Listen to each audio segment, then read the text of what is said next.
आमदार संजय गायकवाड यांनी प्रशांत आंबे यांना धमकी दिल्यानंतर हे सगळं प्रकरण आहे ते कोर्टामध्ये ते गेले। कोल्हापूरच्या जे मुंबई उच्च न्यायालयाचं सर्किट बेंच आहे त्या ठिकाणी त्यांनी गेले। मात्र आता त्यांना पुन्हा एकदा सत्र न्यायालयामध्ये जाण्याचे काय सत्र न्यायालयामध्ये जाण्यास सांगितलेलं आहे काय? आपण जलद न्याय मिळावा या हेतूने हायकोर्टामध्ये हे प्रकरण दाखल केलं होतं। आपली मागणी एवढीच होती की आमदार संजय गायकवाड यांच्यावर दखलपात्र स्वरूपाचे गुन्हे दाखल व्हावेत आणि तपास जो आहे तो जलद गतीने व्हावा। कारण 1.5 महिन्यापूर्वी जिल्हा न्यायालयानं पोलिसांना चौकशीची परवानगी दिली असताना सुद्धा 1.5 महिन्यात काहीही कोणत्याही प्रकारची आमदार संजय गायकवाड यांची चौकशी झालेली नाहीये।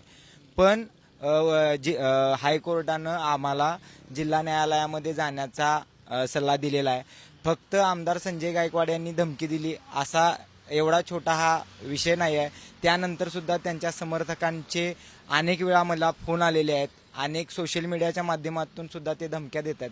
त्यामुळे या प्रकरणाचं गांभीर्य ओळखून असीम सरोदे हे जे या केसमधले वकील आहेत त्यांनी हायकोर्टाला हे पटवून देण्याचा प्रयत्न केला की लवकरात लवकर तुम्ही ह्याच्यामध्ये लक्ष घालून दखलपात्र स्वरूपाची पण हायकोर्टानं म्हणजे सर्किट बेंचने जो सल्ला दिला की सत्र न्यायालयामध्ये त्या सांगताना नेमकं काय सांगितलेलं आहे?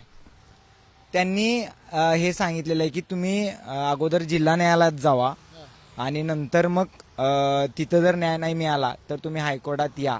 पण एकूण या प्रकरणाचं गांभीर्य लक्षात घेता, कारण की तो आमदार आहे आणि संपूर्ण देशाला हे प्रकरण माहिती आहे आणि जो मुक्त संचार करण्याचा जो प्रत्येक भारतीय नागरिकाला अधिकार आहे त्याच्यावर गदा आलेली आहे। त्यामुळे तुम्ही या प्रकरणात लक्ष घाला अशी विनंती वकिलांनी केली होती। या संदर्भातले काही कलमा एकती देखील वाढवण्याची मागणी होती, कारण समर्थकांनी म्हणजे धमक्या दिल्या, त्यामुळे त्यात काय बदल झालेला आहे? कोणताही बदल झालेला नाहीये। 22 एप्रिलला फोन आलेला, आता जवळजवळ 3 महिने ह्या प्रकरणाला होत आली, पण ह्याच्यामध्ये काहीही प्रगती नाही आहे। एनसी स्वरूपाचेच गुन्हे आज देखील आमदार संजय गायकवाड यांच्यावर दाखल आहेत, त्यात सुद्धा काहीही चौकशी झालेली नाहीये। आता इथून पुढची लढाई आता सत्र न्यायालयामध्ये असेल? हो, 2-3 दिवसामध्ये आम्ही जिल्हा न्यायालयामध्ये हे प्रकरण दाखल करतोय आणि रस्त्यावरची लढाई आमची पहिल्या दिवसापासून सुरू आहे ती सुरू राहील।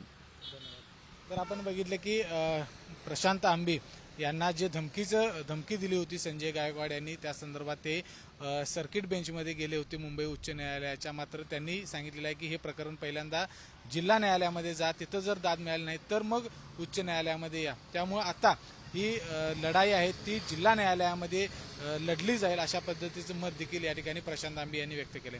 कॅमेरामॅन अविनाश पाटीलसह विजय केसरकर, एबीपी माझा, कोल्हापूर। एबीपी माझा, उघडा डोळे बघा नीट।